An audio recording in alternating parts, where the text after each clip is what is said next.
Hi guys, welcome back.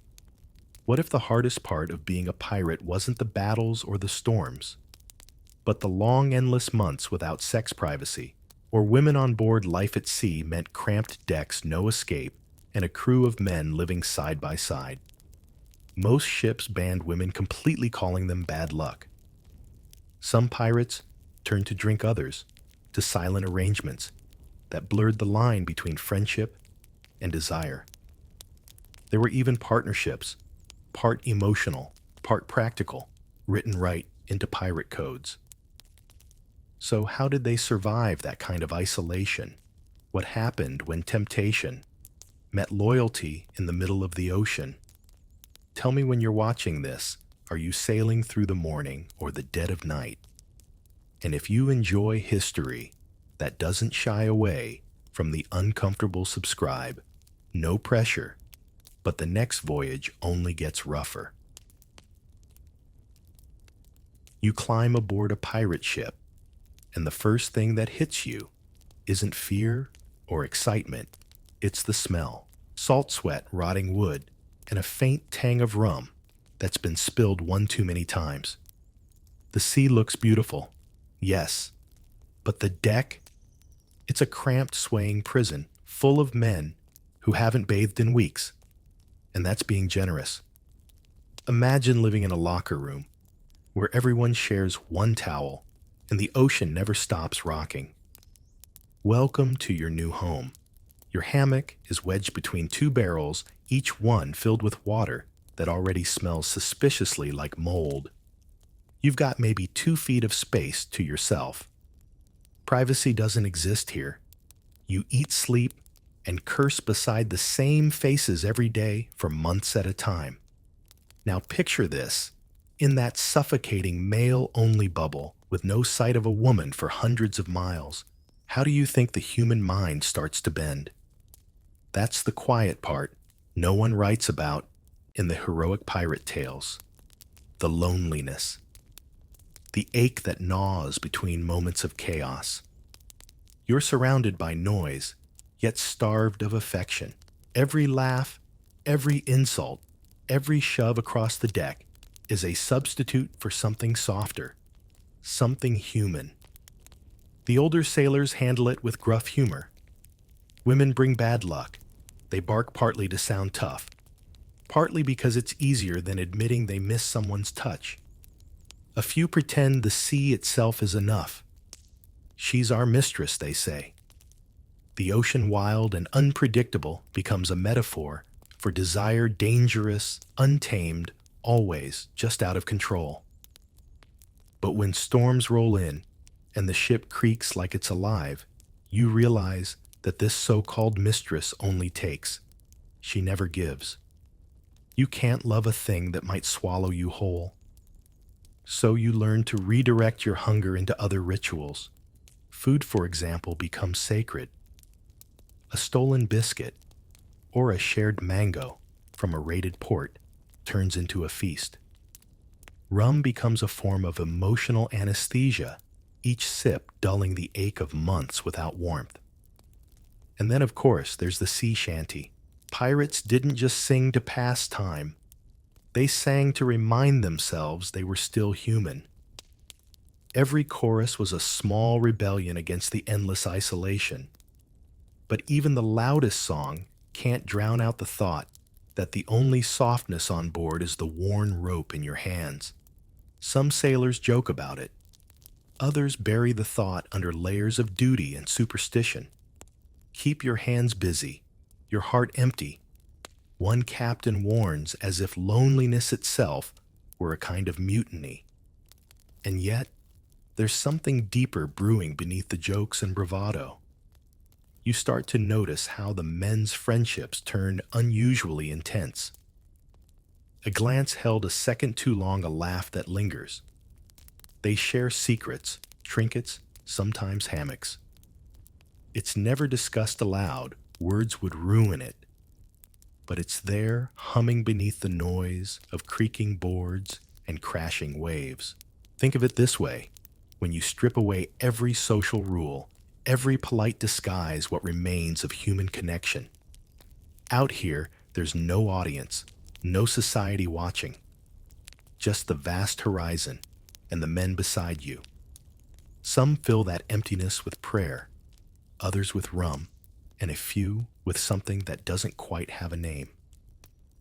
The truth is, most pirates didn't have the luxury of moral philosophy.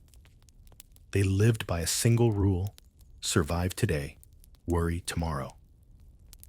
That meant finding comfort wherever it could be found, whether in a shared song, a loyal crewmate, or the memory of a lover left behind. The historians rarely write about this part because it's messy, intimate, and hard to romanticize. It doesn't fit neatly beside the skull and crossbones or the buried treasure. But if you're going to understand pirates not as legends, but as men, you have to see them as what they were: trapped animals pacing a wooden cage on an endless sea. And maybe, as the moonlight turns the waves silver, you realize the cruelest irony of all. The men who fought kings and defied nations couldn't even escape their own hunger. Not for gold, not for blood, but for connection. You start to realize that on a pirate ship, rules about women weren't just superstition, they were strategy. The sea was already dangerous enough without adding heartbreak and jealousy into the mix. Most captains, whether ruthless or reasonable, agreed on one thing: women on board brought bad luck. But what they really meant was chaos. Imagine being stuck for months in a floating barrel of testosterone with everyone armed, sleep-deprived, and half-drunk. Add a single woman to that equation, and you have the recipe for a mutiny or worse. Some men would turn violent out of desire, others out of envy, and a few out of some twisted sense of protection. So to keep order, captains banned women altogether. They didn't frame it as morality, it was logistics. That didn't stop a few defiant captains from testing fate. Bartholomew Roberts, one of the most infamous pirates of the early 18th century, was known to impose his own strict moral code: no women, no gambling, no stealing from fellow pirates. He'd seen too many crews torn apart by lust and greed. He wasn't wrong. When ships ignored that rule, the stories rarely ended well. Take the tale of Captain Calico Jack Rackham, for instance. His ship broke every rule Roberts ever dreamed of enforcing. Why? Because he sailed with not one but two women disguised as men: Anne Bonny and Mary Read. When their secret was exposed, the crew was stunned. But instead of causing disaster, something unexpected happened. The two women fought, drank, and cursed as fiercely as any man aboard. It wasn't their gender that broke the ship's order. It was everyone else's obsession with it. Still, Anne and Mary were exceptions, not the norm. For every story like theirs, dozens of others ended in blood. A single rumor that a woman had been smuggled aboard could start a fistfight or even a killing. Some captains would rather toss an accused woman overboard than risk unrest among the crew. It sounds cruel, but on a ship where democracy was decided by cutlasses, cruelty was often seen as discipline. But there's a funny twist to all this: no women allowed business. The same men who cursed the idea of having a woman on board would go to great lengths to reach one the moment they made landfall. Ports like Nassau Tortuga and Port Royal were famous not just for trade, but for the unspoken promise of release. So perhaps deep down, the superstition wasn't about bad luck at all. It was about the unbearable tension of wanting something you couldn't have for months on end. You can almost hear the unspoken logic: if temptation can't board, maybe the ship won't burn from the inside out. So they turned that restriction into ritual. They called the sea she the ship her and the wind lady. It was a linguistic trick, a way to fill the void without ever admitting it. You'd hear sailors whisper, "She's angry today," when the waves rose too high, or "She's gentle tonight," when the sky was calm. In some way, every man aboard was already married to the ocean herself. Still, it wasn't a perfect solution. The men grew restless, quick-tempered. Even the smallest disputes over rum or rations could turn ugly. Some crews started inventing strange superstitions to keep themselves in line. For example, whistling on deck was forbidden because it might tempt the wind, or as some said, quietly tempt fate to send a woman among them. The absence of women became almost mythical, something to fear and desire at the same time. And when tempers flared, captains would remind their men the sea gives and the sea takes. It wasn't just poetic. It was a warning that if you let emotion rule, you'd be next to feed the sharks. So the men tried to bury their longings under the rhythm of work, hauling ropes, patching sails, scrubbing decks. But you can only suppress human nature for so long. After all, when the moon hung low and the sea went still, the ship felt less like freedom and more like a monastery with cannons. You start to wonder, was the rule really about keeping order? Or was it a way to deny that even the fiercest pirates were still just men who mistouch warmth and home? As you drift into sleep that night, the ship creaking like an old cradle, you understand why they called it bad luck. It wasn't that women caused chaos. It was that desire itself did. By now, you've learned that pirates didn't just survive storms. In sword fights, they survived each other. When you trap 100 men in a wooden box for months, the line between friend and family begins to blur. They shared everything: food hammocks, fears, and sometimes things that couldn't be labeled so easily. You start noticing it in the smallest gestures. A hand resting on a shoulder a moment too long. Two men quietly carving matching symbols into their pistols. The way one sailor saves a piece of salted beef, only to sneak it to another later. Nobody says it aloud, no one has to. There's a kind of silent code running through the ship stronger than any law of the sea. This is what they called brotherhood. But out here, brotherhood didn't mean what it does on land. It wasn't just loyalty. It was survival through intimacy. When storms hit, you didn't just rely on your mate to pull a rope. You relied on him to pull you back from madness.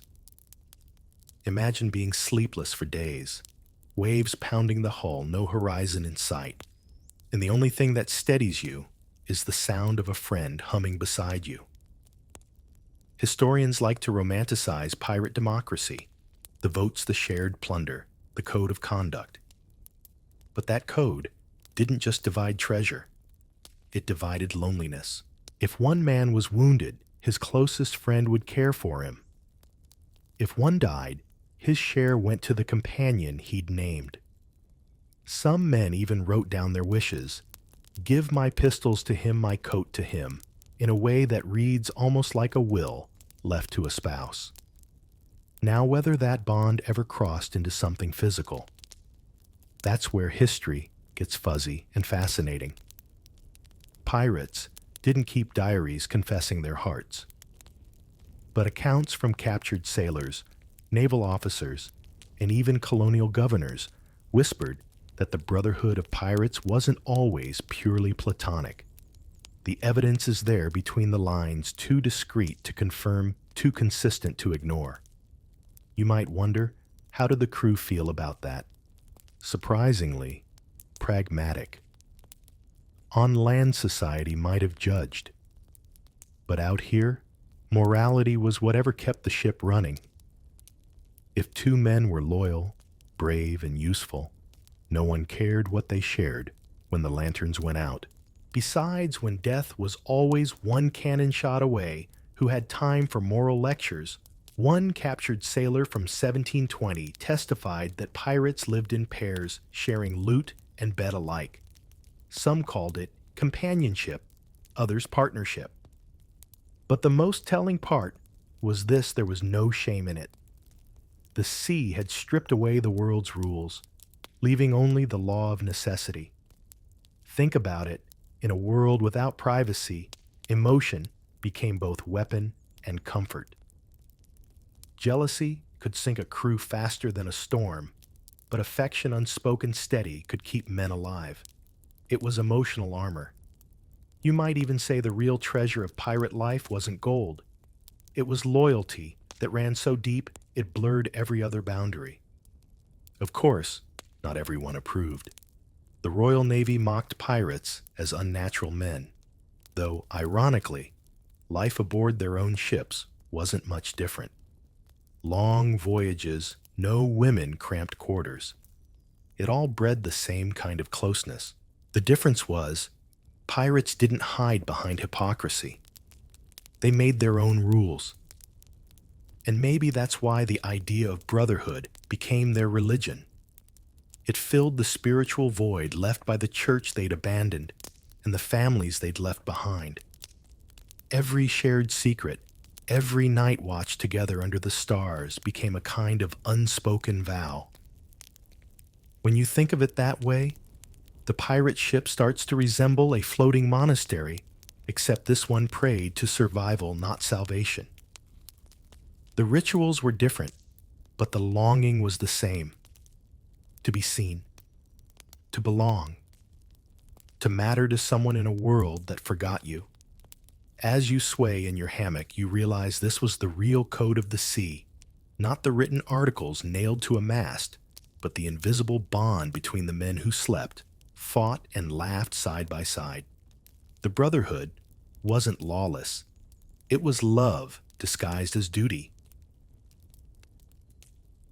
Here's the part they never told you in pirate legends. Some pirates got married, and not to women. It was called matelotage, a word borrowed from the French matelot, meaning sailor. To outsiders, it sounded like a business deal, but on the high seas, it was much more half partnership, half marriage, sealed not by a priest, but by trust. Two men would pledge to share everything: loot, food, a hammock, even inheritance rights. If one died, the other received his belongings. If one was wounded, the other had to care for him. It wasn't romanticized. It was practical, intimate, and surprisingly official. On islands like Tortuga and Hispaniola, where pirate republics sprouted like wild weeds, matelotage became common. Colonial records from the 1600s and 1700s described dozens of such contracts between sailors. The French governor of Tortuga once complained with theatrical disgust that men there lived together as man and wife. But his disgust reveals something bigger. It wasn't rare. It was normal enough to bother him. Now imagine it from your own perspective. You're a sailor in your 20s, maybe 30s, halfway across the world. No family, no steady home, and no promise of surviving the next battle. Wouldn't you want someone who'd care if you didn't come back from the next raid? Someone who'd guard your memory, maybe even whisper your name when the waves swallowed your ship. That's what matelotage gave them, a small piece of certainty in a life made of chaos. One of the most fascinating cases comes from the Caribbean buccaneers. A chronicler named Alexandre Exquemelin, who actually sailed with them, wrote that pirates kept one another company, and that such bonds were treated like marriage. They'd even refer to each other as my mate or my partner in official ship documents. You could almost picture them carving initials together into the mass symbols of loyalty that would outlast any battle. But don't get it twisted. Not every matelotage was romantic. Some were pure economics. Pairing up doubled your security, doubled your rations, and gave you someone to fight beside. Yet the boundary between affection and convenience was a blur. When you've shared storms, hunger and blood emotion tends to creep in, whether you invite it or not. A few pirate captains reportedly performed ceremonies to bless such unions, nothing holy, just an exchange of pistols or rings, sometimes even a kiss on the cheek. Historians can debate what it meant, but the message was clear: you're not alone anymore.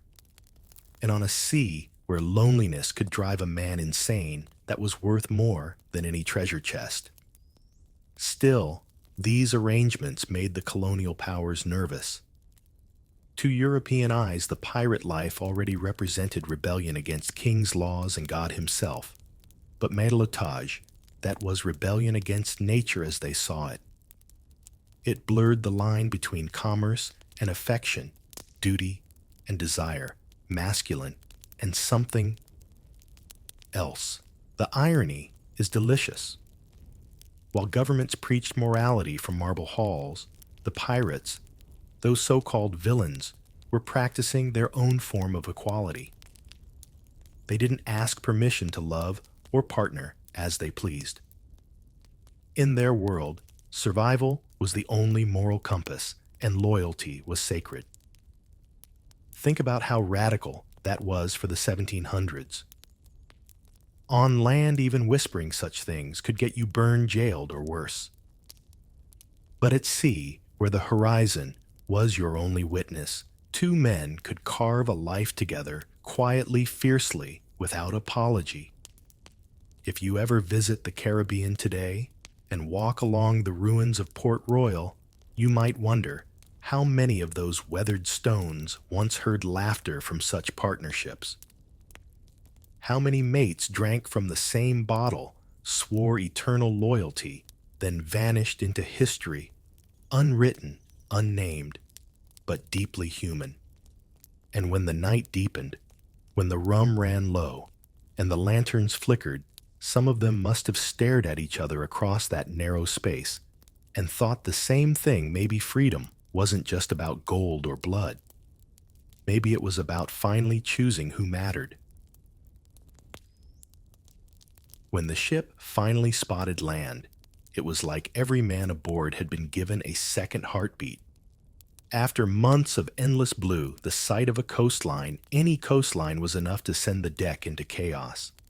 Men who hadn't smiled in weeks started singing.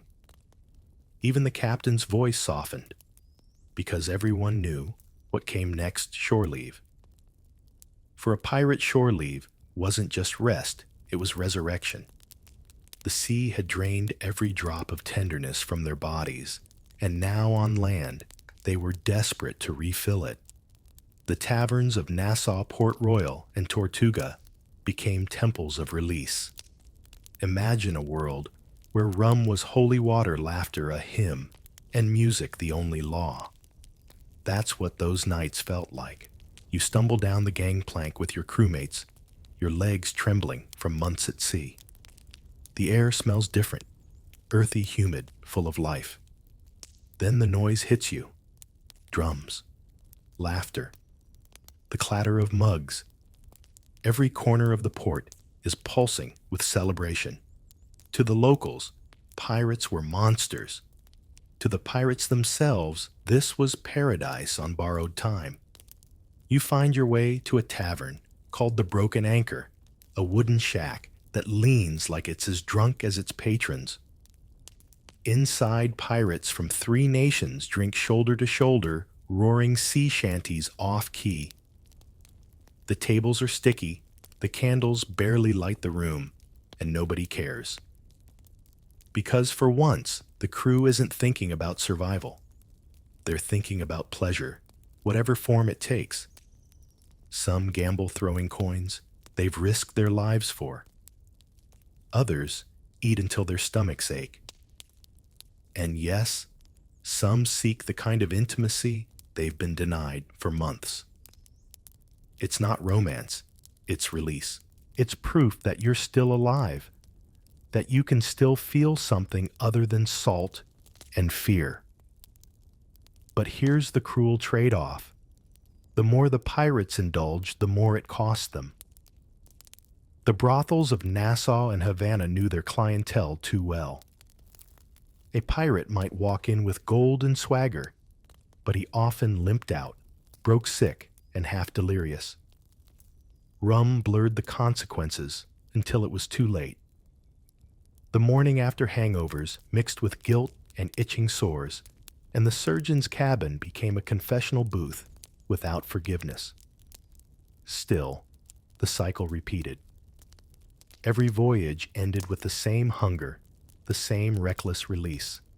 It wasn't just about desire, it was about defiance. When the world called them outlaws, they answered by living too loudly, too fiercely.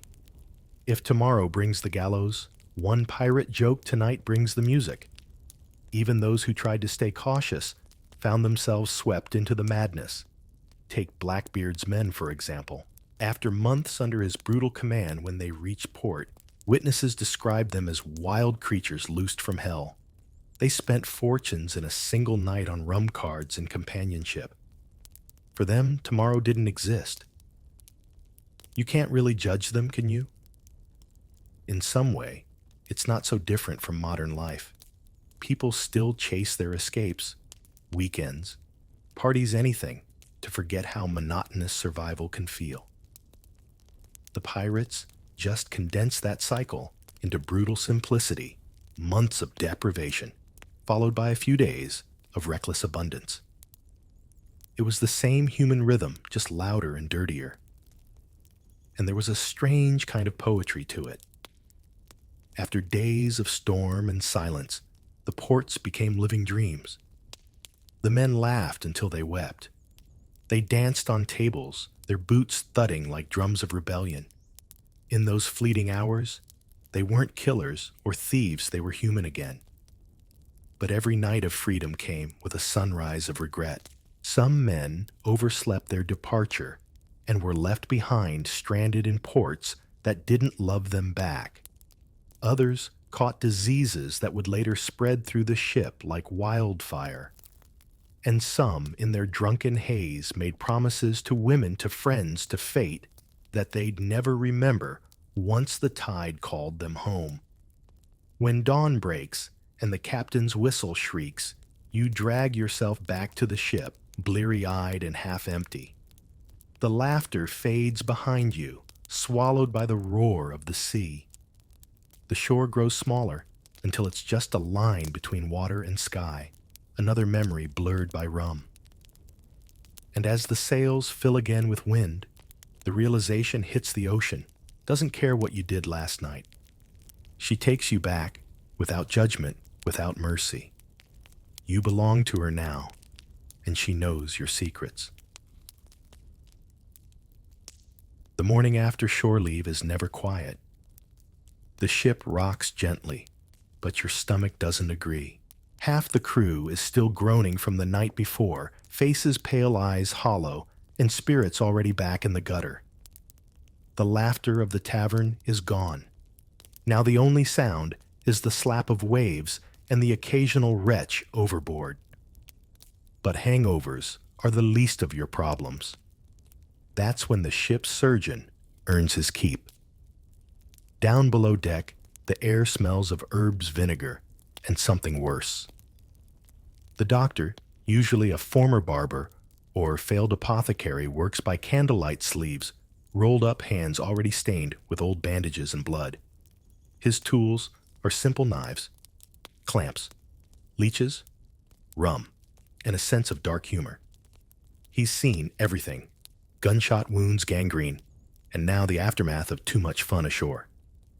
You limp in, trying not to make eye contact. He doesn't need to ask where you've been.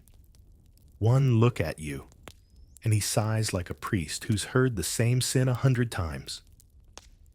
"Nassau, again, eh?" he mutters. You nod, and he reaches for a jar filled with gray powder that smells like burnt metal. You don't ask what it is. You just know it'll burn worse than the regret. This was the hidden tax of pirate pleasure disease, the kind they never mentioned in sea shanties. Scurvy might rot your gums, but this one ate at pride. The sailors called it the pox, though it went by many names: French Spanish, or simply the devil's gift. And aboard a pirate ship, it spread faster than rumor. Once infected, a man's world shrank to the surgeon's corner. There was no cure-only treatment that hurt as much as the sickness. Mercury ointment was the favorite remedy, a poison to fight a poison. The doctor would smear it across sores, then tell the patient to sweat it out. Some did. Others didn't. But even beyond disease, the surgeon's cabin became a kind of emotional dumping ground. It was where broken bodies and secrets ended up together. You'd hear the confessions whispered between coughs, promises made to women in Tortuga, children left in Havana, lies told to friends who'd never return. The sea had stripped them of modesty. The doctor stripped them of illusion. Sometimes he'd talk just to fill the silence. You boys treat life like a bottle, he'd say, cleaning a blade.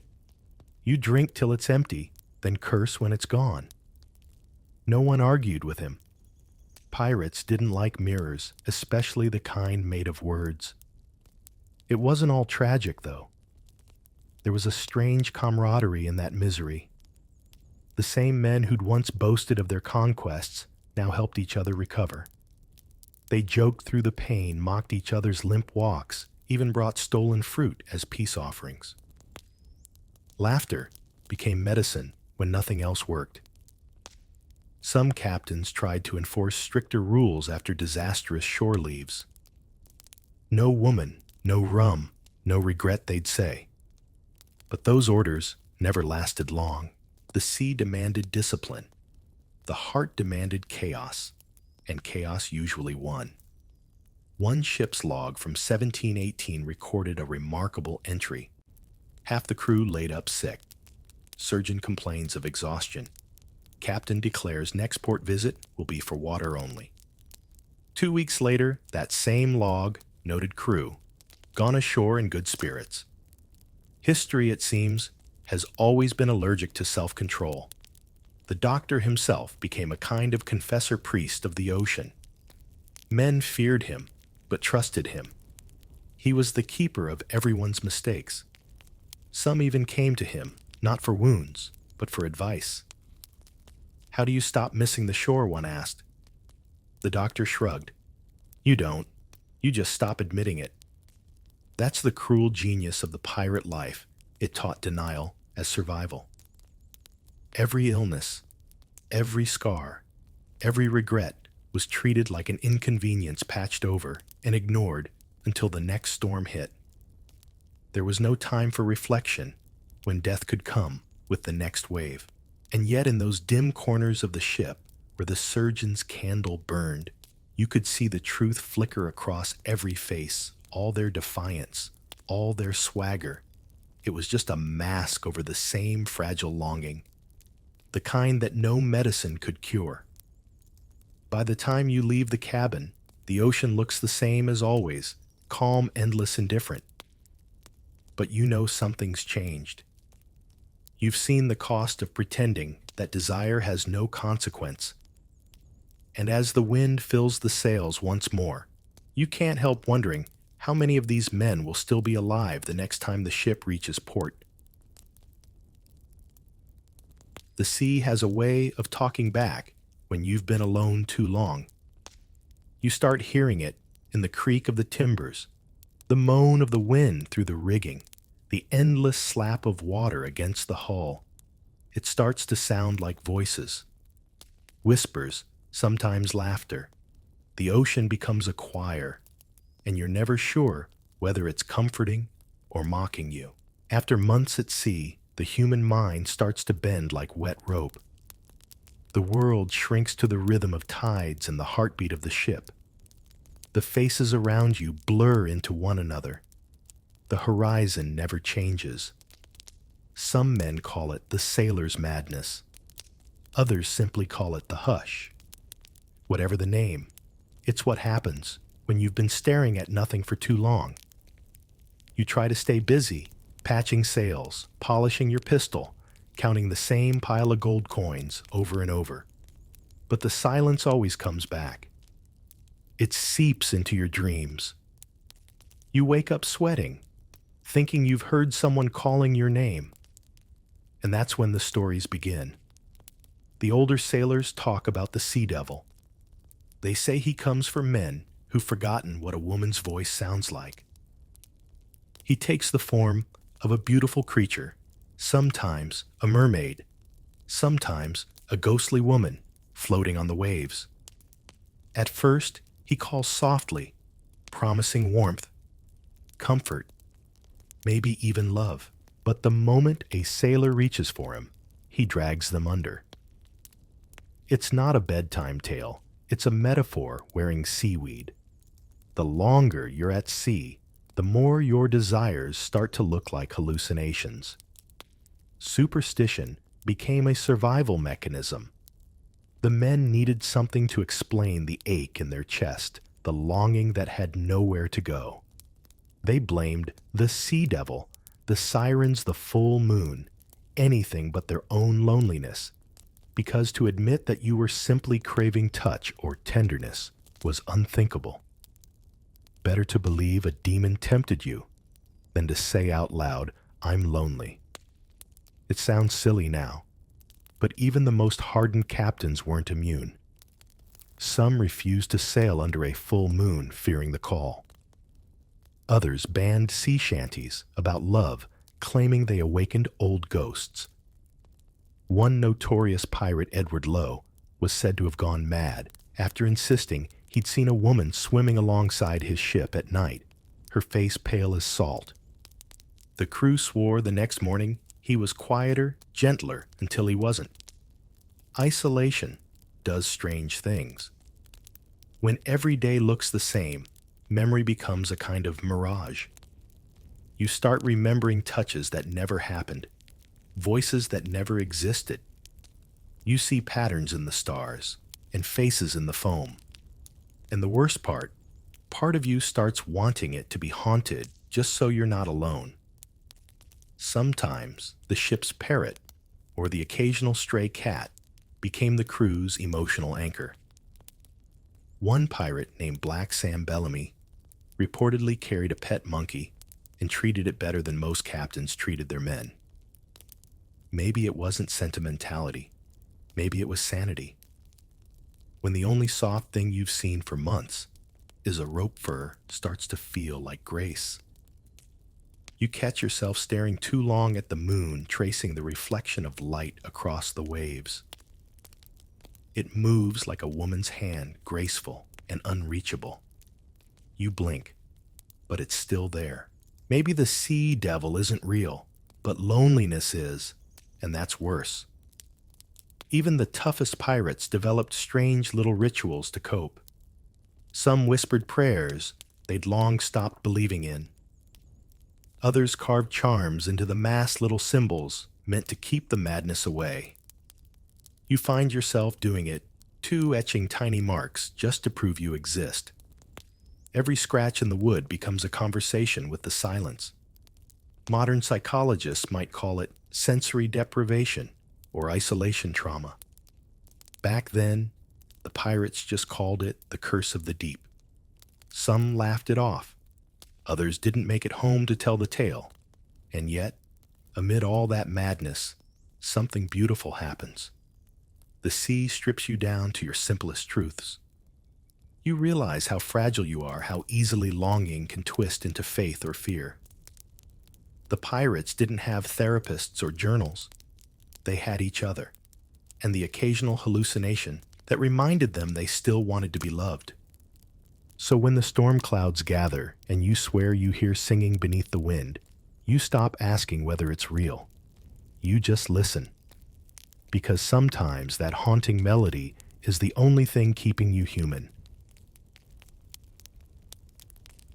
You'd think a ship with a strict no women rule would make that policy simple. But history, like the sea, loves exceptions. and none were more startling than the women who disguised themselves as men to live fight and sail among pirates. You'd never spot them at first. They were too good at pretending. But sooner or later, truth has a way of revealing itself in the heat of battle or the quiet of night. The most famous of them were Anne Bonny and Mary Read, two women who tore through the Caribbean in the early 1700s, dressed as men cursing like devils and fighting like thunder. They didn't join piracy for love of gold or violence. They joined because the world on land had no place for women who refused to kneel. You can almost imagine their laughter cutting through the chaos of cannon fire, sharp, fearless, free. Anne Bonny's story began in scandal. Born in Ireland, raised in the colonies, she was fiery enough to stab a servant before she was 13. When her father tried to marry her off, she ran away with a sailor named Calico Jack Rackham and joined his crew disguised as a man. No corsets, no lace, just a pistol on each hip and a heart that refused to obey. Mary Read's path was stranger still. She'd been raised pretending to be a boy by her mother, who needed to claim an inheritance. By the time Mary joined the army, and later piracy living as a man was second nature. The disguise wasn't deceit, it was survival. When Anne and Mary met aboard Rackham's ship, they recognized each other's secret. Some say they became lovers. Others say they were sisters in rebellion. Whatever the truth, they fought side by side until the bitter end. When Rackham's crew was finally captured in 1720, the men begged for mercy. But Anne and Mary fought until their weapons broke. Witnesses swore that their fury put every man on deck to shame. At their trial, both were sentenced to hang, but they claimed to be pregnant, a delay tactic that worked at least for a while. Mary died in prison of fever. Anne simply vanished from the records. Some say her father ransomed her. Others believe she escaped and lived quietly under a new name. But part of you likes to think she never stopped fighting, that she found another ship, another horizon. These women weren't just anomalies. They were a quiet rebellion against every law written by men. On pirate ships, where survival mattered more than gender, they found a twisted kind of equality. No one cared who you were, only whether you could load a cannon or swing a cutlass without hesitation. That alone made piracy more progressive than most kingdoms of its time. But their presence also complicated the fragile balance on board. For all their talk of freedom, pirates were still human, with all the jealousy and desire that came with it. When a woman's identity was discovered, it could throw the ship into turmoil, some men drawn to her, others furious at the deception. To keep peace, some captains quietly looked the other way. They'd pretend not to notice that one sailor's voice was higher, that one pair of hands was smaller. Denial became another form of discipline. Yet beneath that denial, something revolutionary was brewing. In a world obsessed with labels, man, woman, sinner, saint, the pirates blurred them all. They proved that strength wasn't masculine, that loyalty wasn't gendered, that freedom was something you lived, not something you were granted. And think about it, how many more went unnoticed? The seas were vast, the records incomplete. For every Anne or Mary, there may have been others whose stories drowned with their ships. A whisper. Here, a rumor there, a name carved into driftwood. The ocean keeps its secrets well. Modern historians have tried to romanticize these figures, painting them as wild temptresses or feminist icons before their time. But the truth is simpler and more powerful. They were people who refused to live small. People who traded the safety of obedience for the danger of freedom. When you picture Anne standing on the deck, hair whipping in the wind pistol, raised against a navy twice her size, you realize she wasn't just fighting for her life. She was fighting for the right to exist on her own terms. And in that moment, the sea itself must have been proud. Power changes everything, even desire. On a pirate ship, where life was decided by strength and charisma, the captain's authority wasn't just political, it was psychological. The same man who could command loyalty with a glance could also bend it into fear, and sometimes into something darker. You begin to see it when a captain's temper turns from charm to cruelty. He doles out punishments that sting more than the lash, forcing a sailor to kneel to obey to break. Discipline was essential at sea, but some captains learned to enjoy it too much. It wasn't always about maintaining order. Sometimes it was about reminding everyone that power and humiliation were siblings. History doesn't flinch here, it whispers. Take Captain Edward Lowe, a name spoken like a curse in every port. He was infamous for his sadism, not just in battle, but among his crew. He'd smile while punishing a sailor, not for mutiny, but for glancing at him the wrong way. His men feared him more than the gallows. Some historians even suggest his cruelty masked a twisted intimacy control was his only form of affection. Or look at Blackbeard, who played God with his image. He tied burning fuses into his beard so that smoke wreathed his face like a demon's halo. He'd stand close to his men, daring them to meet his gaze, testing their courage. He wasn't just leading them. He was performing dominance, every breath, a reminder that his power was theatrical, personal, and absolute. On most ships, relationships between officers and crew blurred the line between protection and possession. The captain chose who shared his quarters, who got extra rations, who stood nearest in battle. The chosen gained privilege, but also scrutiny. A friendship with the captain could feel like a noose made of silk, comfortable but tightening with every favor. You might think pirates were wild and lawless, but even their freedom had hierarchies. Desire became currency. Obedience was its price. When a man held another's fate in his hands, affection could twist into domination without either of them realizing it. The sea didn't change human nature, it just stripped away the pretense.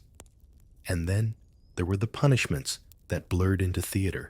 Public humiliation kept order, but it also fed something primal in both the punished and the watcher. A man whipped for stealing rum might endure it with stoic pride, his eyes locked on his captain's, daring him to feel shame. There's a strange intimacy in that kind of suffering, the silent exchange of power, pride, and pain. But the pirate world wasn't entirely cruel. Some captains understood the delicate balance between fear and respect. Captain Charles Vane, for instance, was known to rule through charisma rather than terror.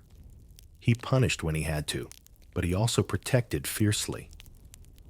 To his crew, loyalty wasn't demanded, it was earned. For those rare leaders, power became a bond, not a weapon. Still, even in the best of ships, authority carried temptation. The isolation, the adrenaline, the blurred boundaries of rank, it created a kind of emotional fever. There were unspoken rules about proximity, how long you could stand beside someone before it meant something, how close you could sleep before it looked suspicious. On land, you could walk away from awkwardness. At sea, there was nowhere to go. The crew whispered about favoritism, jealousy, even secret liaisons. It didn't matter whether the rumors were true. What mattered was that they existed. Gossip was another form of survival, a way to explain the strange intimacy of power. And if someone crossed the line, whatever that line happened to be, the punishment was swift. Sometimes it was flogging, sometimes marooning, and sometimes something far more humiliating. But every act of discipline echoed the same truth on a pirate ship. The boundary between dominance and devotion was razor thin. You can't help but notice the irony. These men had fled kingdoms to escape tyranny only to recreate it on their decks. They rejected kings but built smaller thrones of their own. The difference was that at sea, power was always temporary. The moment a captain pushed too far, the crew could mutiny, and they often did. So when you watch the captain pacing the deck, boots clicking like a judge's gavel, you see the paradox of pirate freedom in motion. They fought to live without masters, but couldn't resist becoming them. They defied every rule the world made except the oldest one, the hunger to control, to be wanted to be obeyed. The wind howls through the rigging that night, and the captain's lantern glows like a single star on the dark sea. You realize then that power and desire have always shared a cabin, and on this ship, neither ever sleeps. They called it freedom, but maybe what they were really chasing was permission to feel. As the ship cuts across the dark horizon, the men around you are quiet for once. No shanties, no laughter, just the sigh of the wind through torn sails and the heavy breathing of exhaustion. Months at sea have stripped everyone down to the raw truth. Even the fiercest pirates weren't built for endless freedom. Beneath the bravado, they were just people trying to outrun loneliness laws and the limits of being human. You lean against the railing, staring into the black water below. It looks infinite, just like the word freedom must have sounded when they first muttered it. But out here, you realize freedom isn't the same as peace. It's wild, hungry, and restless. It gives you everything and takes twice as much. Think of how it began. Men fleeing monarchies, prisons, and poverty looking for a place with no masters. They found it, but they also found silence. And in that silence, desire began to echo louder than cannon fire. They outlawed women-invented brotherhoods, carved metallotage vows, and sought comfort where they could. It wasn't depravity, it was adaptation. They weren't sinners, they were survivors. The sea demanded new definitions for everything. Love became loyalty. Marriage became partnership. Lust became loneliness with a rum chaser. And even the most hardened pirate, the one who swore he needed no one, would sometimes wake from a nightmare and reach into the dark, half hoping for another hand. You start thinking of all the stories that never made it into the history books, the quiet ones. The men who died, not in glorious battles, but in hammocks, whispering someone's name. The women who wore men's clothes, not to deceive, but to exist. The doctor who patched bodies and hearts in equal measure. The captain who punished out of fear because affection scared him more than mutiny ever could. It's easy to judge them now, to wrap their lives in words like infamous or immoral. But those words are too small for people who lived without maps. They were flawed, desperate, brilliant, and brutally alive. They built their own world, one plank and one heartbeat at a time. And in doing so, they exposed something we still haven't solved: how to live free without losing our humanity. You glance at the stars. They look close enough to touch, yet impossibly distant. Maybe that's what freedom feels like. The pirates reached for it with both hands, knowing it would burn them, but they reached anyway. Because even if the world called them monsters, they chose to live by their own code. And what was that code really? Not just take what you can, or give nothing back. It was never about gold alone. It was about claiming the right to want food, laughter, touch, belonging without shame. To live outside every rule that said who you could love or what you should need. So maybe the story of pirates isn't one of sin, but of honesty. They tore away society's disguise and faced the raw truth of being human in its most unfiltered form. They weren't noble, but they were real. And that perhaps is what frightened the world most. As dawn breaks, the sea turns silver again. You hear a low hum rise from the deck, a song rough and off-key, but somehow tender. The same men who plundered ships now sing about home, about brothers lost to the waves, about women who may or may not have existed. The sound carries over the water like a confession. You close your eyes and let it wash over you. The voices blur into the wind until you can't tell where the men end and the ocean begins. And for a fleeting moment, you understand what all those rules, taboos, and superstitions were trying to hide. The pirates weren't afraid of the sea. They were afraid of what it revealed, the hunger, not just for flesh, but for meaning, for touch, for belonging. So the next time someone tells you, pirates were savages, remember this, they were also dreamers. They sought freedom so completely that it broke them. And in their ruin, they showed us the oldest truth of all. No matter how far you sail, you never escape the need to be loved. Months trapped at sea twisted pirates into restless, lonely men craving freedom, touch, and meaning in equal measure. Their brotherhood blurred lines between loyalty and desire, revealing how isolation reshaped human need. But when women did enter their world, that hunger turned dark. Now you're about to uncover the horrifying truth about what pirates did to captured women. Black sails. That's the first thing you see, sharp triangles slicing through the horizon like the teeth of some ancient sea beast. The wind stops playing, the sea holds its breath, and suddenly your merchant ship feels more like a coffin made of oak.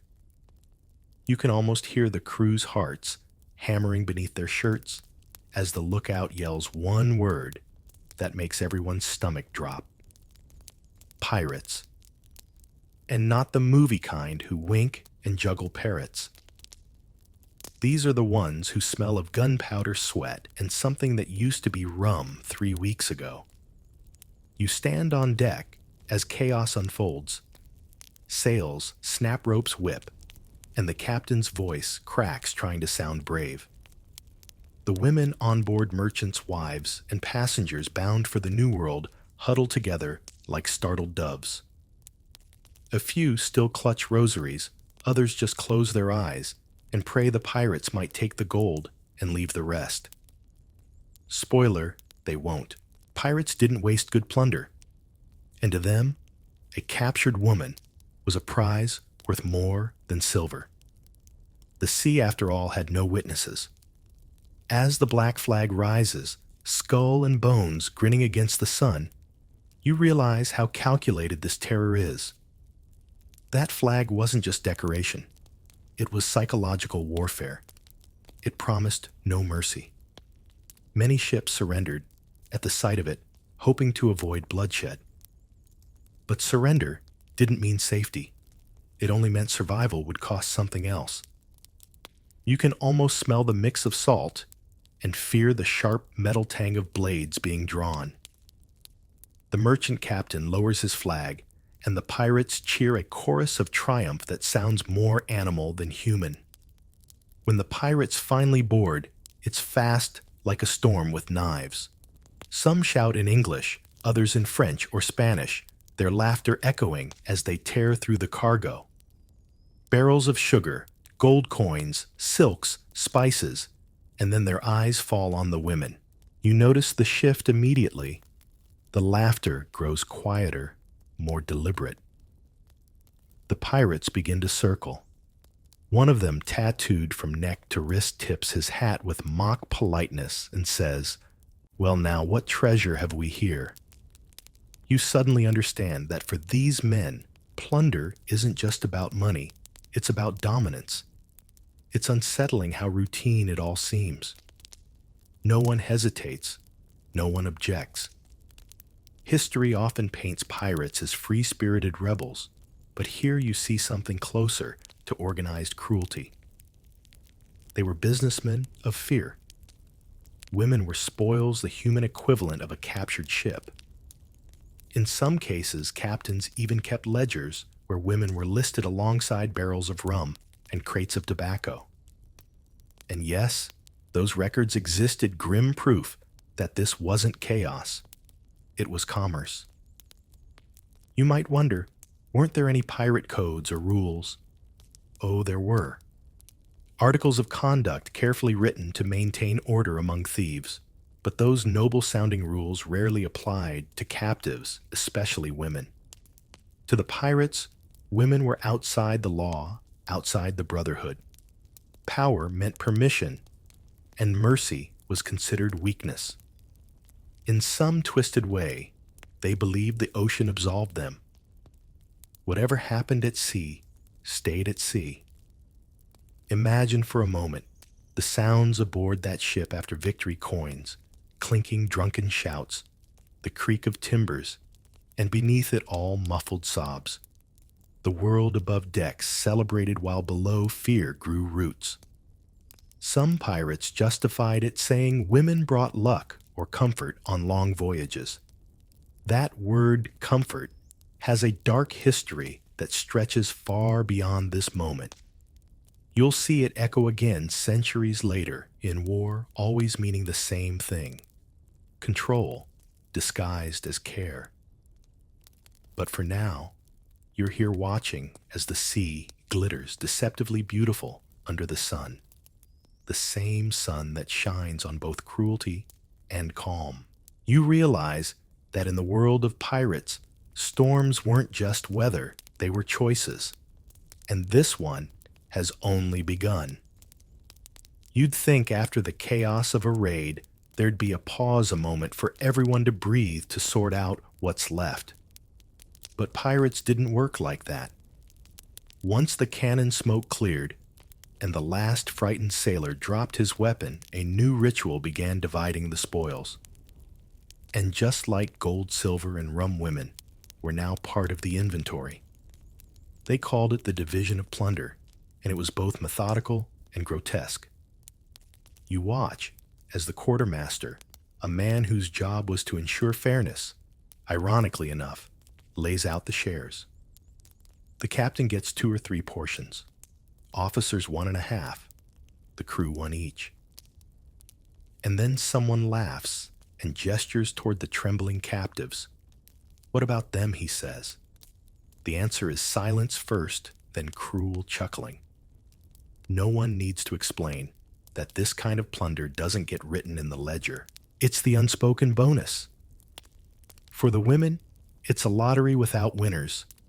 Some are claimed by rank captains, often exercised, first pick, a privilege that was both coveted and feared. Others are traded between men like poker chips, or used to settle debts. You see the way one pirate grins as he wins a woman in a dice game. There's a kind of sick economy here, one that treats human beings as negotiable property. You'd almost think Wall Street was founded on a ship like this. There's a strange order to the disorder. Pirates might appear as chaotic drunks, but they ran their floating societies with frightening efficiency. Everything had a price, even people.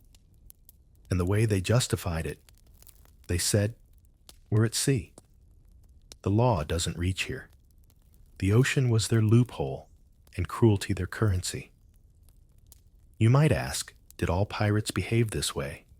Not every single one. There were exceptions, rare as pearls, where some captains forbade harming captives. The infamous Black Bart Roberts, for instance, enforced strict rules about women on his ship, calling such behavior unmanly. But those exceptions were like raindrops in a drought, statistically irrelevant against the flood of brutality that defined the age. It's disturbing how quickly loot became life. You can feel the shift in atmosphere laughter mingling with fear boots stomping on wet planks the creak of the mast, as though even the ship itself disapproved. Some women tried to appeal to reason, offering ransoms pleading for mercy, but reason was a rare commodity aboard pirate decks. Compassion didn't yield profit. And yet you can't help but notice the contradiction. Pirates, the supposed champions of freedom, enslaving others without hesitation. They sang songs about liberty, defying kings and empires, but within their wooden kingdoms, tyranny ruled. Freedom for them only existed when it came at someone else's expense. If irony had a national flag, it would have been stitched from these sails. Sometimes deals were made. Wealthy captives could buy protection or illusion of it. A woman who promised ransom might be reserved, given to the captain until payment arrived. It sounds civilized until you realize what reserved meant. Most of those ransoms never came. The ocean has a way of swallowing letters and promises alike. And there's another layer here: alliances. Pirates often traded women to friendly ships or coastal black markets. Port officials, smugglers, even local governors sometimes accepted such gifts in exchange for safe harbor. You begin to understand how systemic the cruelty was. It wasn't random violence, it was a network. Somewhere on deck, a bottle smashes. Laughter breaks out. The quartermaster raises his voice to tally shares, pretending everything is equal and just. But you can see the truth behind the numbers. Gold can be weighed. Jewels can be counted. But human suffering never makes it to the manifest. The night falls, and the division ends. The pirates are drunk, singing shanties about luck and love, as if either existed in their world. The women sit apart silent shadows in the lantern light, staring into the sea that once symbolized escape. You wonder what it must feel like to realize that freedom and danger are now the same thing. And as the waves slap against the hull, you sense that the worst part isn't the violence, it's the normalization of it. The idea that this is just how things are done. Because once cruelty becomes routine, it stops shocking anyone. It just becomes business. If you've ever heard someone romanticize the honor among thieves, this is where you'd like to hand them a bucket of seawater and say, "Really, you sure about that?"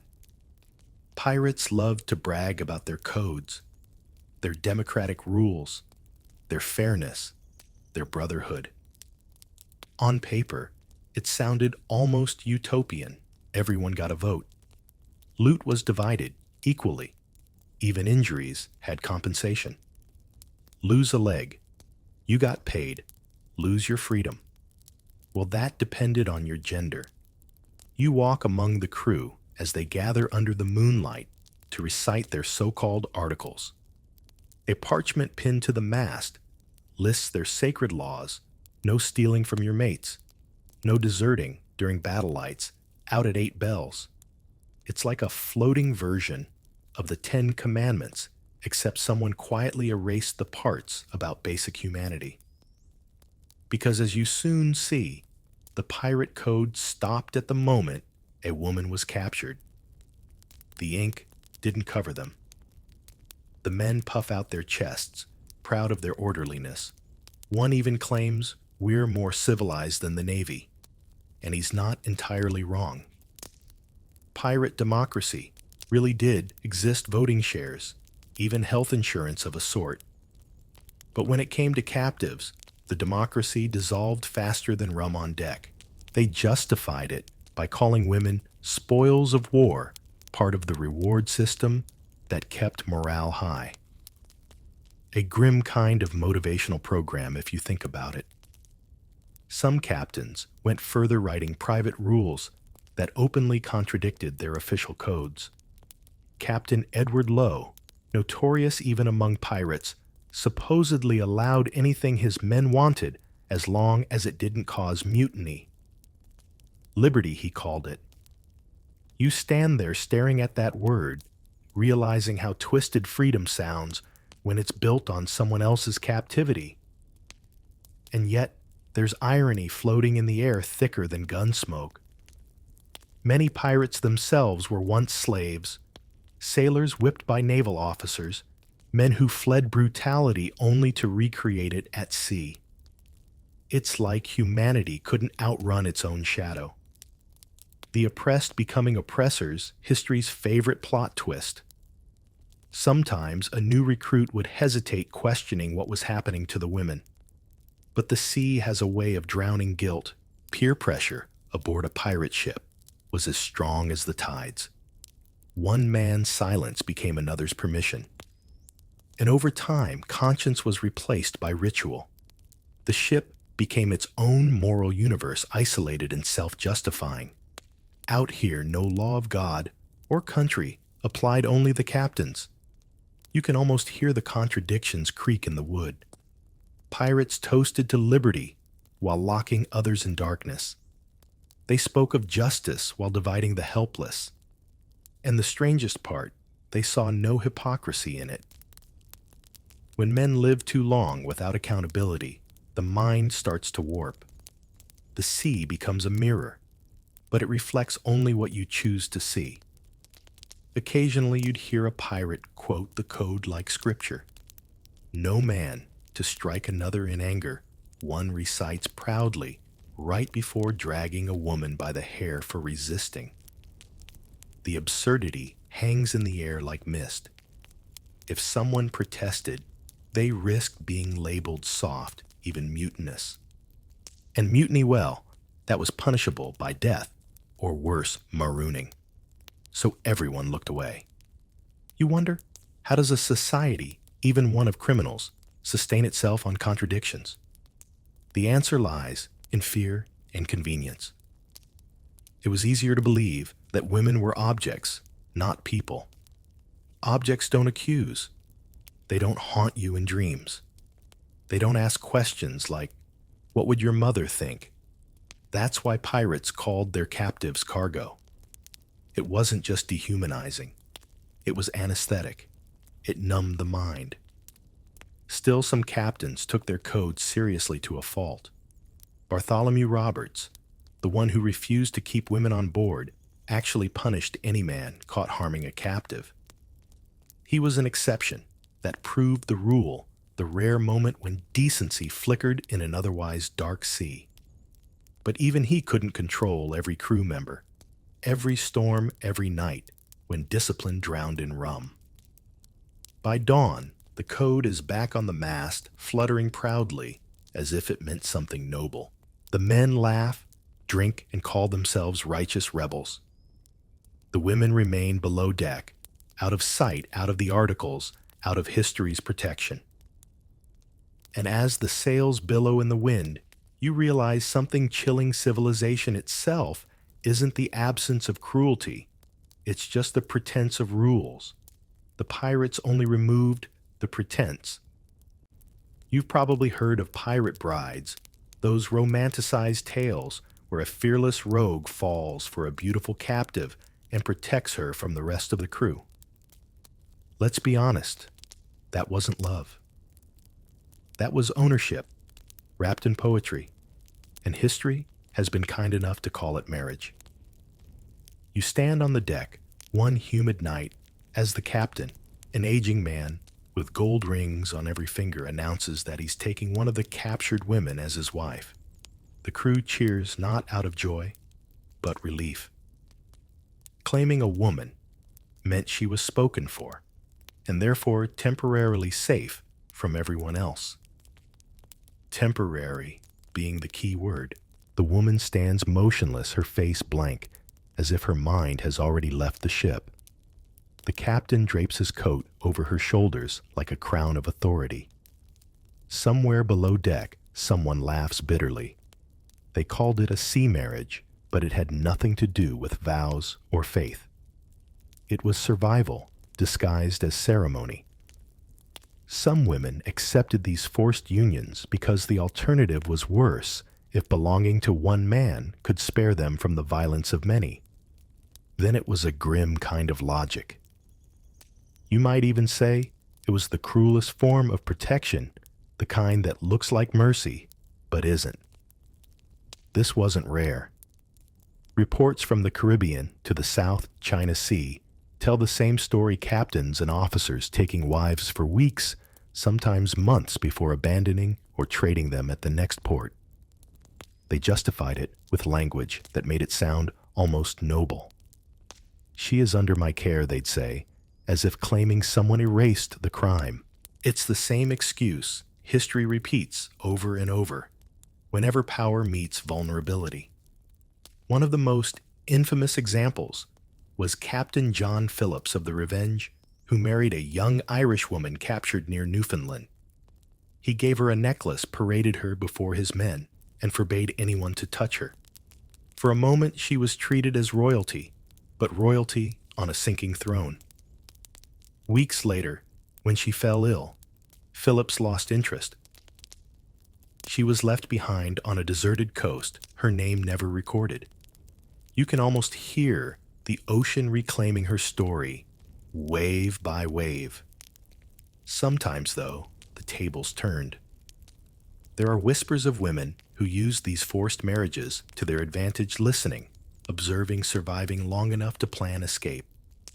A few even became informants for authorities once they reached shore. Others, like the mysterious Anne Godfrey, turned the illusion of marriage into actual power, becoming partners in crime with their captors. History can be twisted, but it also has a dark sense of irony. Still, the majority of women weren't so lucky. The psychological toll of these unions was immense. Imagine waking up every day pretending to smile at the person who stole your freedom. Pretending affection was easier than facing punishment. In a way, these women became actresses in their own survival dramas, performing tenderness to stay alive. Some wrote letters. Others sang old songs from home, small acts to remind themselves they once had lives beyond the sea. You think of how this mirrors situations, even in modern times, relationships born out of dependency or fear. People calling captivity love because the world offers no better name for it. The setting may change, the uniforms and weapons might vanish, but the pattern remains: power always finds a way to disguise itself as affection. Among pirates, these so-called marriages also served another purpose. They prevented mutiny. A crew, distracted by personal shares, was less likely to rebel. Love, or the illusion of it, became another tool of control. Even in chaos, the pirates knew psychology. Give men possession, and they'll call it loyalty. Give them guilt, and they'll call it romance. By dawn, you see the new bride sitting alone near the bow, staring at the horizon. The captain is asleep in his quarters, snoring over a pile of coins. She doesn't cry. She doesn't move. The sea glitters around her, mocking her stillness. Somewhere, a gull screams overhead, its sound sharp as a tear that refuses to fall. You wonder if she's counting the waves or the hours until the next port. Either way, the tide always wins. You descend the ladder into the ship's belly, the air growing thicker with every step. The scent hits first salt sweat rum, and something older, like rusted chains and damp wood. Down here, the light can't find you. Lanterns sway weakly, their glow more like a memory than illumination. This is where the women are kept. Not in cabins or quarters, but in the same space as the barrels of rum and the sacks of flour, because to the pirates, that's what they were: supplies. The floorboards are slick. and every creak feels like the ship groaning in sympathy. You see them huddled together, some asleep, some whispering prayers, others staring blankly into the dark. The youngest can't be more than 15. You'd think being below deck would mean safety, but here it's just another kind of danger. The crew comes and goes, and the women learn to make themselves invisible. They talk in hushed tones, their voices trembling with the rhythm of the waves above. There's no clock here, no sunlight, so time dissolves. Days blur into nights, and nights into nightmares. Some women carve tiny marks into the wood to count the days, though none seem sure what they're counting toward rescue death, or just the hope of being remembered. You notice one mark shaped like a bird. Maybe she dreamed of flying. Occasionally, the hatch opens, and the pirates throw down leftovers, bread gone hard salted meat, or the bottom of a rum bottle. To the crew, it's charity. To the captives, it's survival. You can almost hear the ocean laughing outside, as if mocking the idea of mercy. The sound of footsteps on the deck above becomes the new heartbeat of this world. When it pauses, everyone below holds their breath. One woman hums a tune, barely audible, a lullaby from home perhaps. It floats through the stale air like a ghost of peace. Others join softly, creating a fragile harmony that doesn't belong in this place. For a moment, the hold feels human again, but it never lasts. A pirate's shout above a clatter of boots, and the song dies mid-note. You realize that silence is their only real defense. The cruelty of the hold wasn't always deliberate. It was also neglect. Pirates were not equipped to care for captives. Food spoiled, water grew foul, and sickness spread faster than rumor. In some records, entire groups of women perished at sea from disease or dehydration, their bodies tossed overboard with the same indifference as a broken crate. No ceremony, no prayer, just the splash and the smell of salt. You can't help thinking of how this mirrors other parts of history, places where people were confined in darkness and told to be grateful for survival. The conditions on these ships weren't far from prison ships or slave galleons, except here, the cruelty wore the grin of freedom.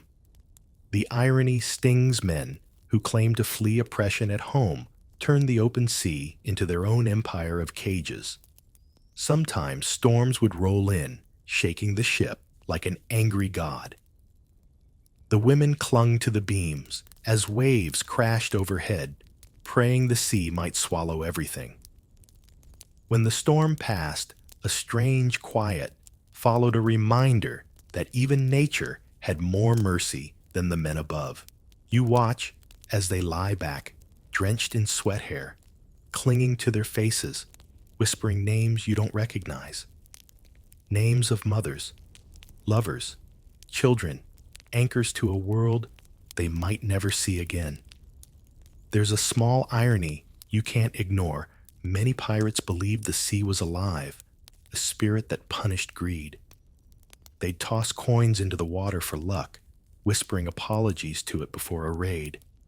Yet here they were hiding their sins in the belly of their ship, thinking the ocean didn't notice. Maybe it did. Maybe every storm was its way of remembering. If you listen closely, you can still hear the rhythm of that hidden world, the faint creak of wood, the drip of water from above, the murmurs of women who refuse to vanish quietly. Down here, life isn't measured in hours or meals, but in endurance. Every breath taken in that darkness was a small rebellion, a whisper to the world above, I am still here. You might think by now that hope had long drowned somewhere between the barrels and the bilge water, but the human spirit has a strange way of resurfacing where it's least expected. Not everyone bowed to fear. Some women, exhausted but unbroken, decided that survival didn't mean silence. And sometimes Resistance came in forms so small, they'd seem invisible to anyone who wasn't looking closely. It starts with whispers. Not just prayers, but plans. You hear it in the corners of the hold when the crew is too drunk to notice the exchange of words like knife key storm. Tiny conspiracies of defiance. Some women use the pirates' arrogance against them, flattering their egos, gaining their trust, memorizing routines. Others hide scraps of metal bits of glass, anything that could be turned into a tool or a weapon. You realize that desperation sharpens the mind faster than any blade. There are stories, true ones of captives who waited for the perfect moment. One night, when the watchman fell asleep, two women pried open the hatch using a loose nail and climbed onto the deck. They didn't make it far, but they jumped overboard before they could be caught. The sea took them, but at least it was their choice. In a world where everything was stolen from them, choosing how to die was the last act of control they had left. Others chose to fight back from within. There's a recorded account of a Spanish woman named Maria, captured off Havana, who poisoned the crew's rum with crushed berries from the cargo hold. The pirates blamed bad luck. She called it divine justice. She didn't live long after that, but her name survived in whispers through the ports of the Caribbean. Funny how rebellion has better memory than cruelty sometimes. And then there were the disguises. A few women cut their hair, stole men's clothes, and passed as cabin boys or junior crew. You'd be surprised how often it worked. At sea, where no one bathed regularly and everyone wore rags, it wasn't as difficult as you'd imagine. One such figure, known only as Sam, sailed for nearly a year under a false identity before being discovered during a storm. By then, even some of the crew respected him. Survival by camouflage, part bravery, part madness, part genius. There's a strange kind of power in desperation. It makes ordinary people extraordinary. You can almost feel it pulsing through these stories, women who learn to navigate the narrow line between obedience and defiance. Smile when you must strike, when you can endure always. It's a strategy older than history itself, one that every oppressed soul has understood instinctively. Even among the pirates, cracks began to show. Some men, perhaps ashamed, turned a blind eye to small acts of rebellion. Others even helped quietly sneaking food-loosening chains. It doesn't make them heroes, but it makes them human. The sea, for all its cruelty, sometimes reminded people that they were still capable of conscience. There's an odd calm to this defiance. No grand speeches, no sword fights under the moon, just survival in slow motion. You think of it like a candle burning under glass. The flame flickers, never blazing, but never going out either. Each small act, a song, a prayer, a glance was its own rebellion. The pirates might have owned the ship, but they never owned the women's will. Modern historians sometimes struggle with this part of pirate history because it doesn't fit neatly into the legend. We like our stories simple villains and heroes good and evil. But real history isn't polite. Sometimes resistance is quiet. Sometimes it's just enduring another sunrise. You picture one woman standing at the edge of the deck, her wrists still bruised, staring at the horizon as if trying to memorize it. The ocean stretches endlessly ahead, terrifying and beautiful all at once. You imagine what she must be thinking. If the sea can be free, why not me? And maybe that's the heart of it. These women weren't just victims of piracy. They were witnesses to its contradictions. Proof that even in the darkest corners of history, defiance can exist without victory. Sometimes, Just staying alive was enough to humiliate the monsters who tried to erase them. Picture this. You finally reach land, thinking the nightmare is over. The sails are furled, the guns are quiet, and the scent of salt fades into something that smells almost like safety spices smoke whetstone. But then you realize the horror doesn't end at the shore. It just changes costumes. The ship glides into a bustling Caribbean port, maybe Tortuga, maybe Port Royal, and the pirates swagger off deck like kings returning from war. The women, though, don't step onto land as survivors. They arrive as inventory. You watch as they're herded toward taverns, brothels, and markets where human suffering is converted into currency faster than gold dust.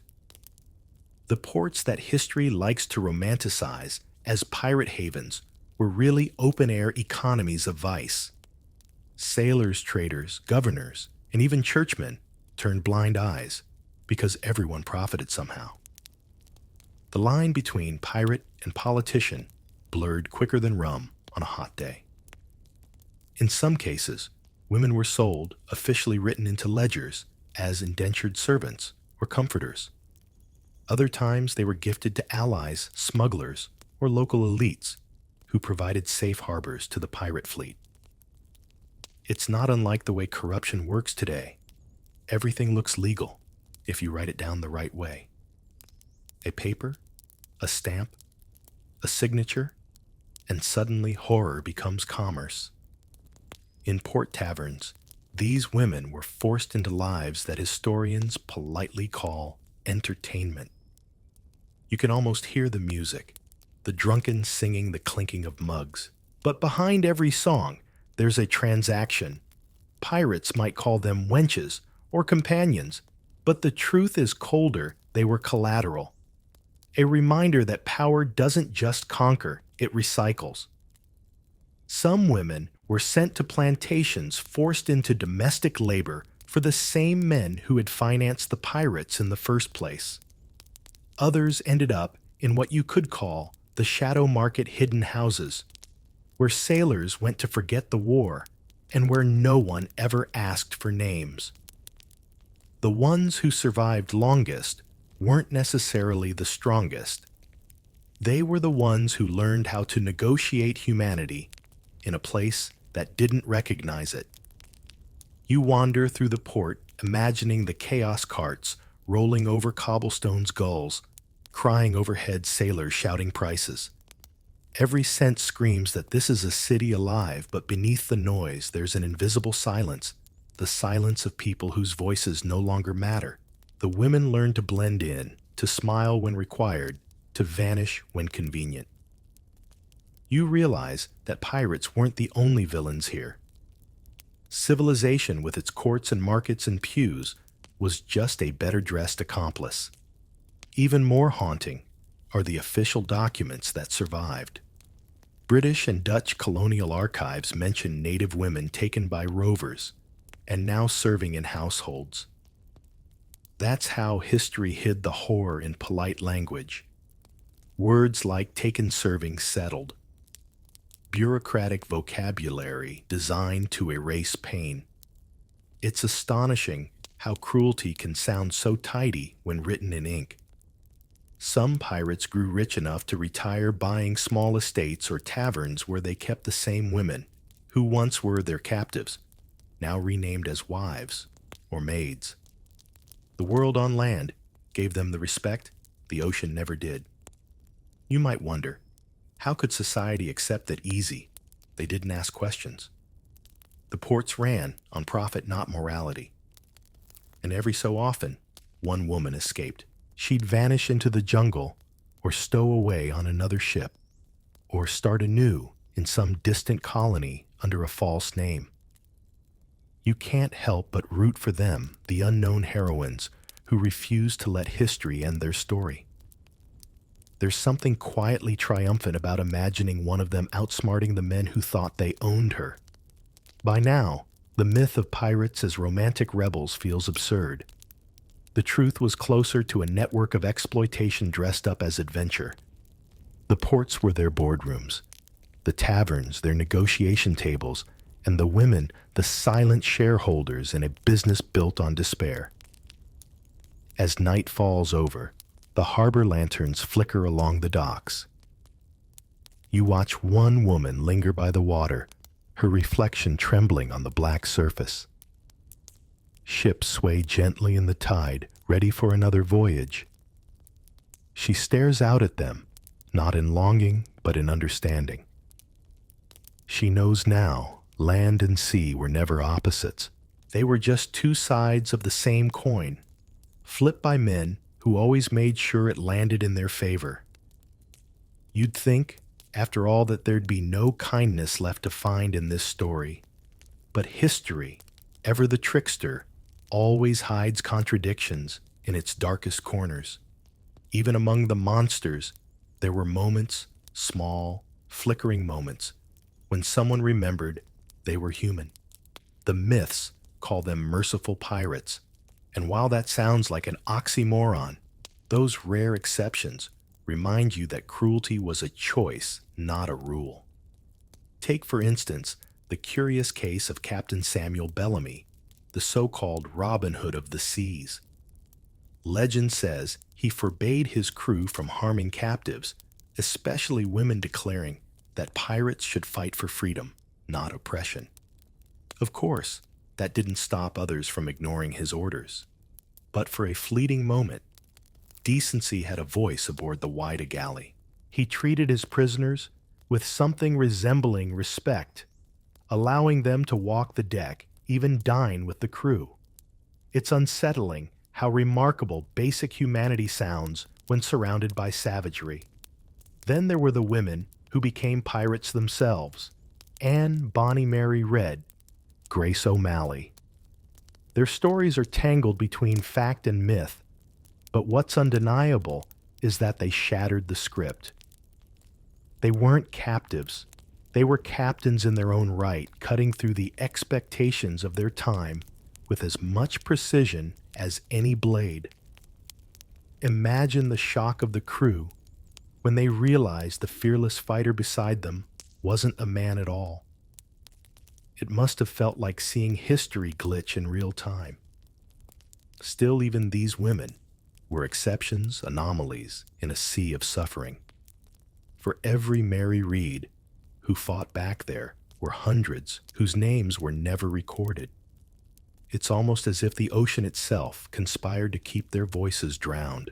That's the thing about mercy. It never had good public relations. Violence, on the other hand, always knew how to advertise itself. You walk through these stories like ruins, broken fragments of kindness scattered among centuries of cruelty. Some pirates genuinely believed in codes of conduct, swearing oaths before raids not to harm women or priests. Others took pity on captives and let them go at the next port, risking mutiny for the sake of conscience. One logbook even tells of a crew that voted to release all their prisoners after a single woman began singing hymns during a storm. They called it divine intervention. Maybe it was. Or maybe guilt just sounds better when you put it to music.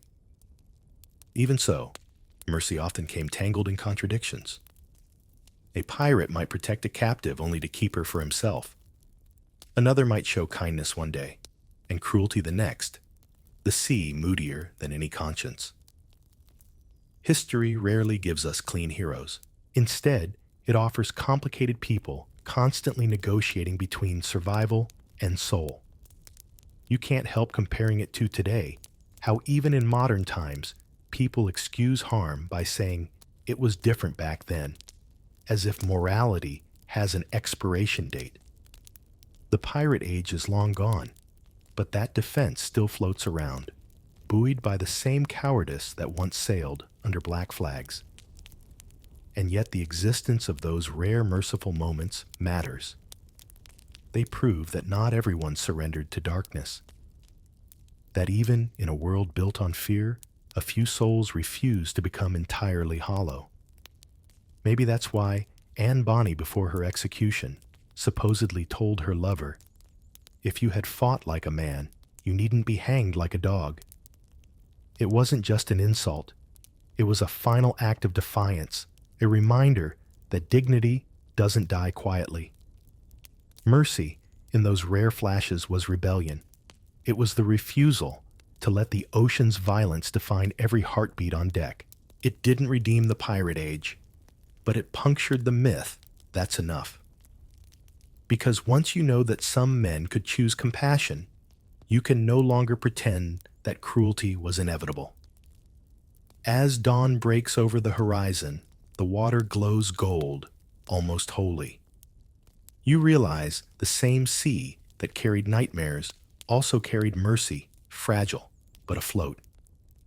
It didn't erase the horror, but it reminded the world that goodness, though small, never truly vanished.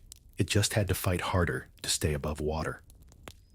By the time the cannons rust and the flags fade, you'd think the story would finally rest. But history has a bad habit of burying the truth beneath romance.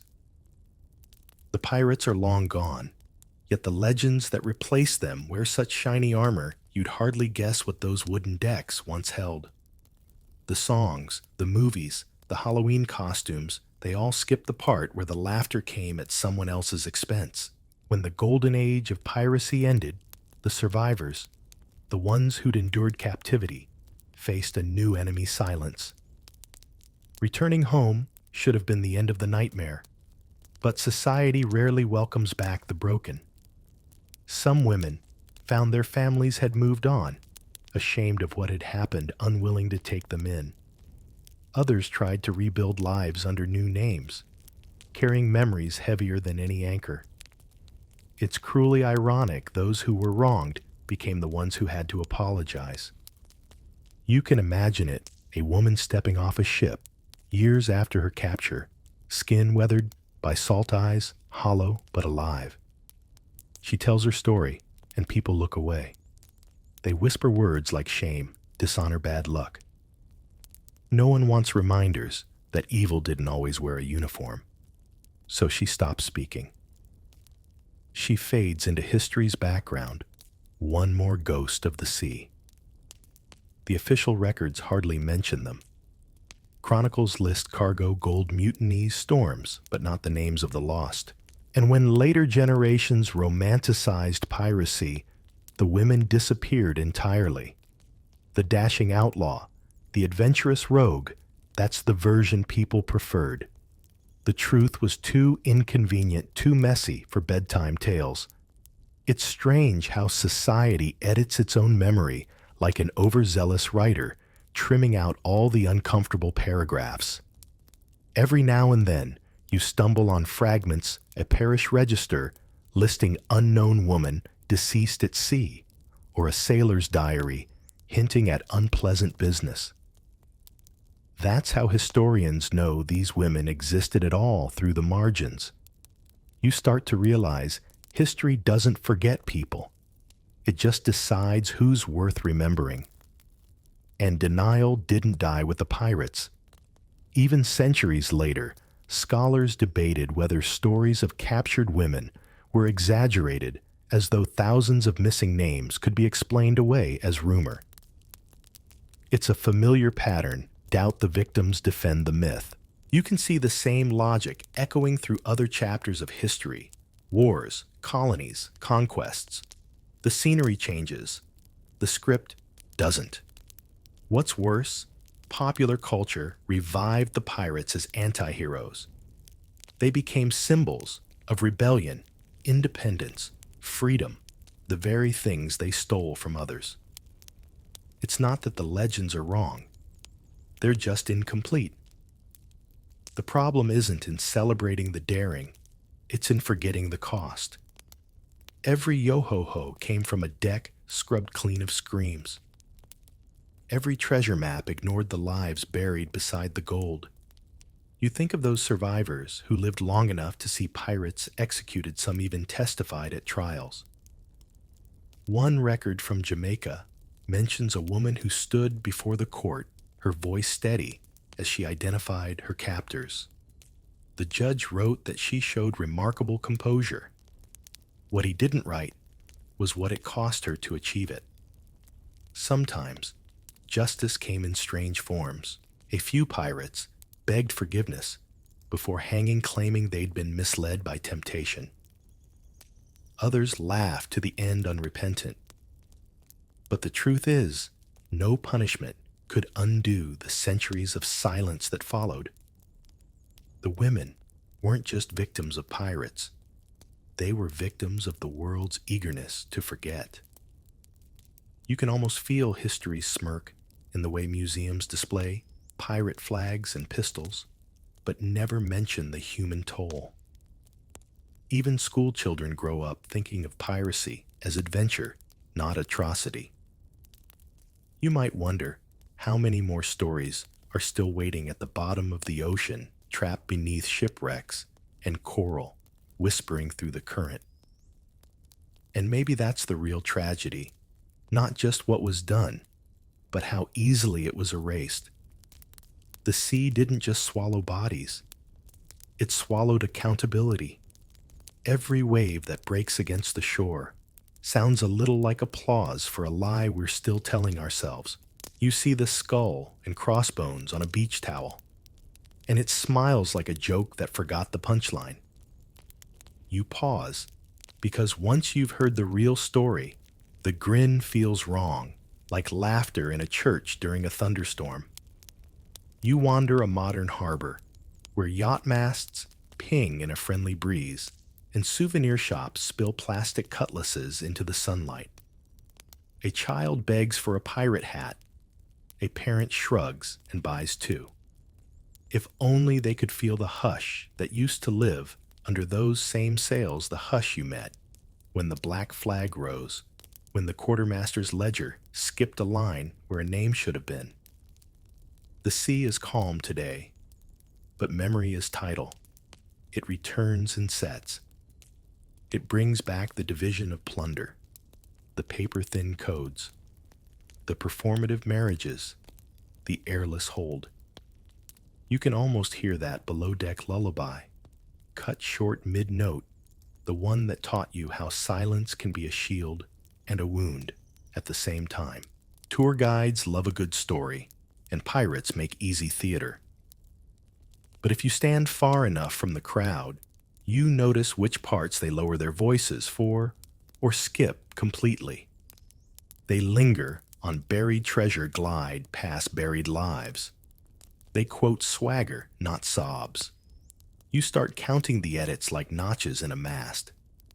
Have we learned to love the mask more than the face? A little question for the comment section of your mind. Museums help when they're brave.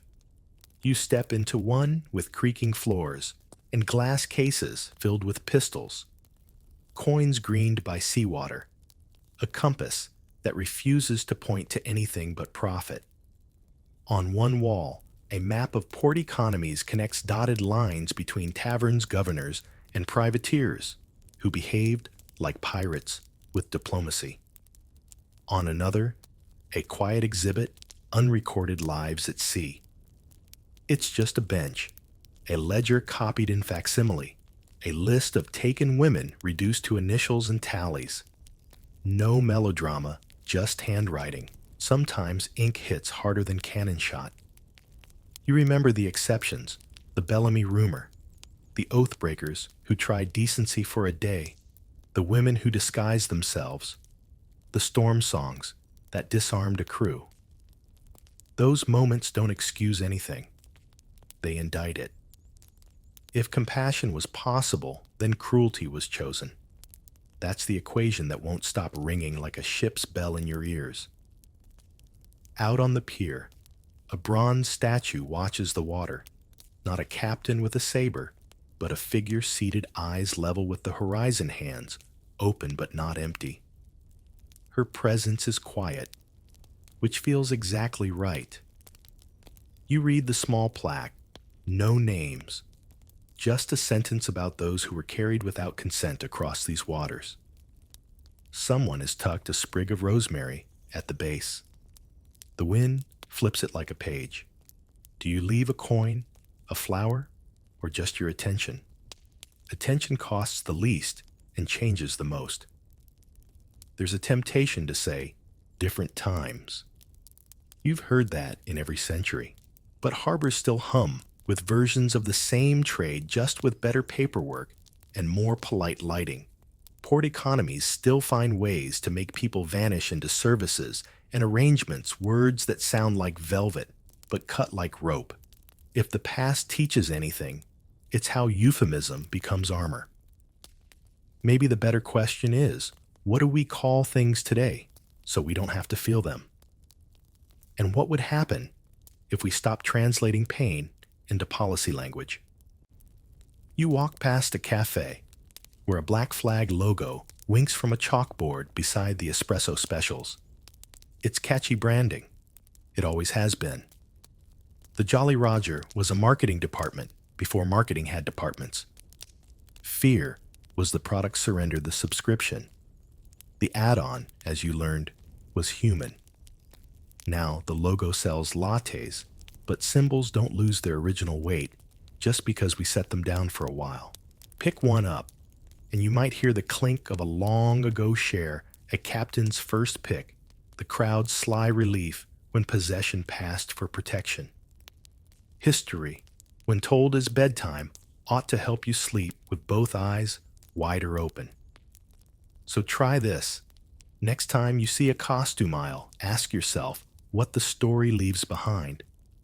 Next time you watch a sword fight on screen, listen for the quiet below deck.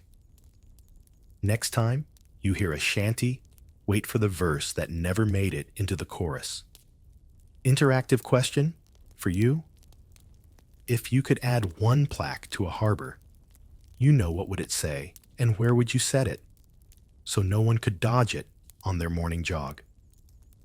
There's also the work of repair. Some places have begun to fund research into ship manifests, parish burials, and court testimonies looking for the edges of those erased lives.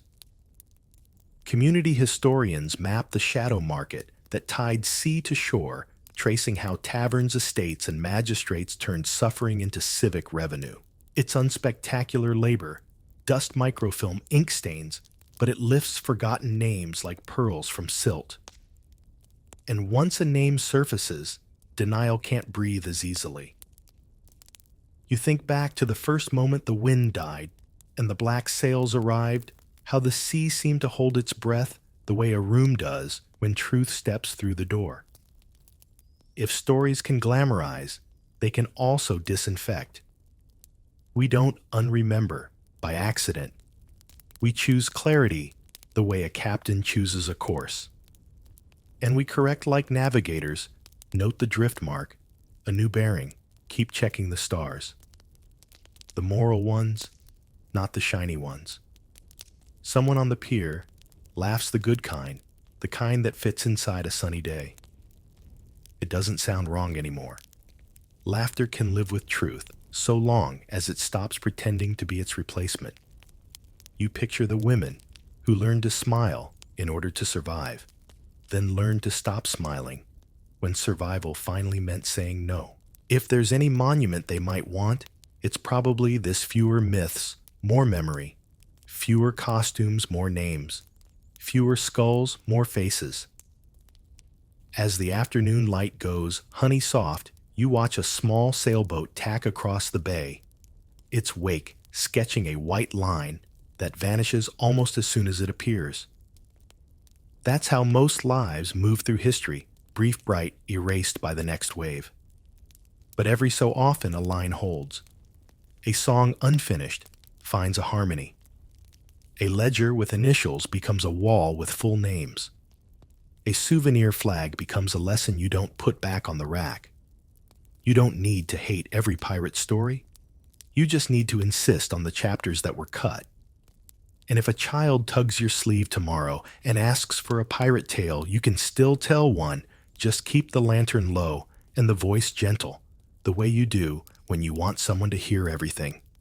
Start with the wind, the sails, the thrill, then let the deck creak.